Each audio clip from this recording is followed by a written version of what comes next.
nuevo Peugeot 308 Roland Garros te lleva a las emociones.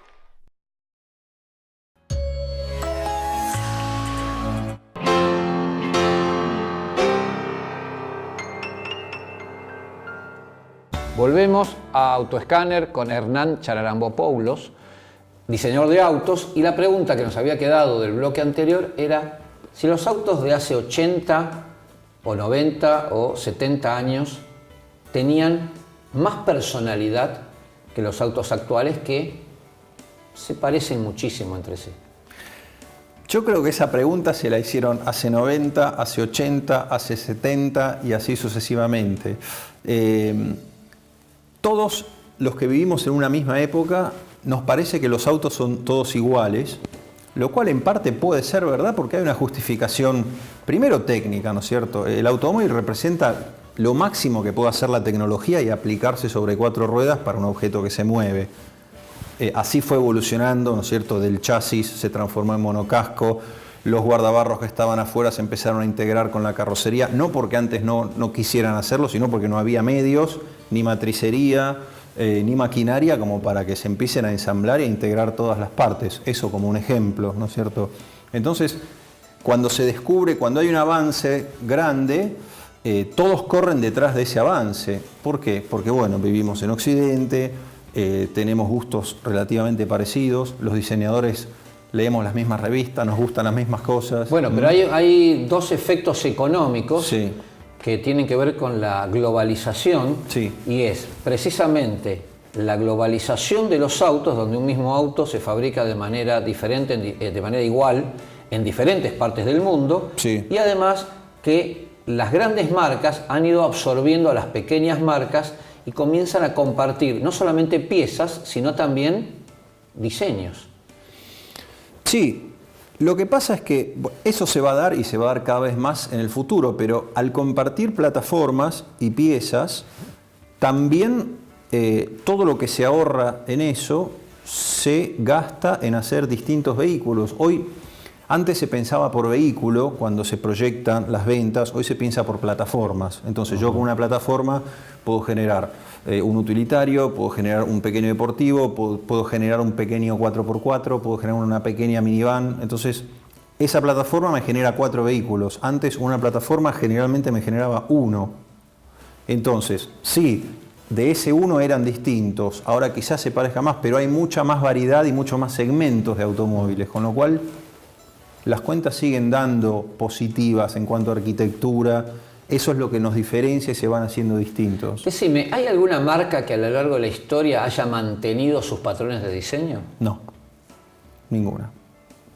Ninguna porque siempre hay un condicionante externo muy fuerte que va imponiendo, ¿no es cierto? Y va dictando normas. Aparte, bueno... Ese condicionante es externo, es social, es cultural, es industrial, es económico.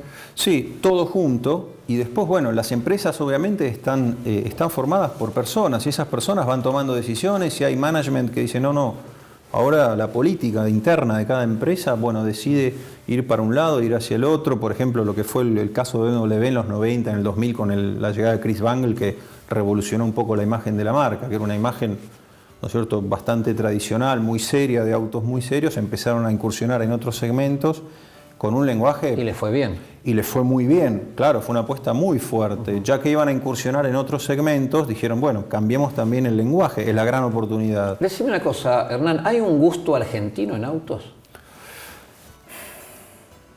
Sí, hay un gusto. El gusto argentino está asociado a un gusto latino, pero se separa en algunas cosas porque tiene cosas del gusto no europeo, más mediterráneo, diría yo, ¿no es cierto? Hay un gusto y hay una manera de interpretar el auto que no se interpreta en otros lugares, que tiene que ver con otras... ¿Cuáles son esos acá tips, si ya podemos llamarlo de alguna manera, esas observaciones diferentes? Tiene mucho más que ver con la parte, si se quiere, hedonista del automóvil y no tanto utilitaria. Las cosas utilitarias en sociedades como estas no son siempre bien interpretadas y entendidas por obvias razones. Cuando sale un auto utilitario, ¿no es cierto?, que tiene cosas decididamente y hechas a propósito por la casa para que en sociedades ricas parezca un auto casi pobre, como comprarse un jean gastado, ¿no es cierto? Al pobre no le gusta manejar autos de pobre, ¿no? Entonces, quizás se entienda en otras sociedades que vos vas a un restaurante en Francia, hay un restaurante de cocina pobre. Qué linda experiencia, qué bueno.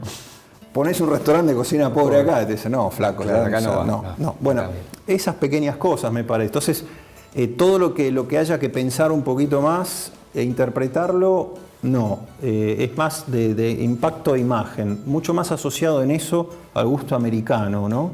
Más no en las líneas, sino en el impacto que me genera un producto. No lo pienso, es más emocional. En otras sociedades le buscan un poco la vuelta, el mismo cliente. Decime una cosa, la palabra del diseñador, Sí, ¿es inapelable y es santa siempre? bajo ningún punto de vista. No. El diseñador propone y el dirigente dispone. Claramente el diseñador tiene armas como para ir explicando su trabajo, pero muchos se imaginan que el diseñador está sentado en un trono y que todos vienen y el diseñador dice, no. Es un sí. oráculo, digamos. Claro, no, todo lo contrario. El diseñador, como el ingeniero, como la gente de marketing, como todas las disciplinas que forman, ¿no es cierto?, el grupo de trabajo de una empresa, hace sus propuestas. Entonces, bueno, después están los otros departamentos que las evalúan.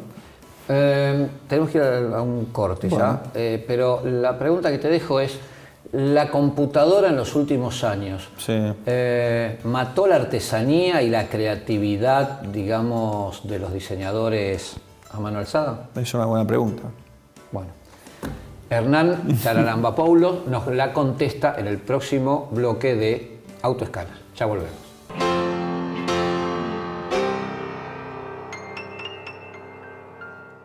En Toyota creamos nuestra nueva reserva ecológica en la planta de Zárate.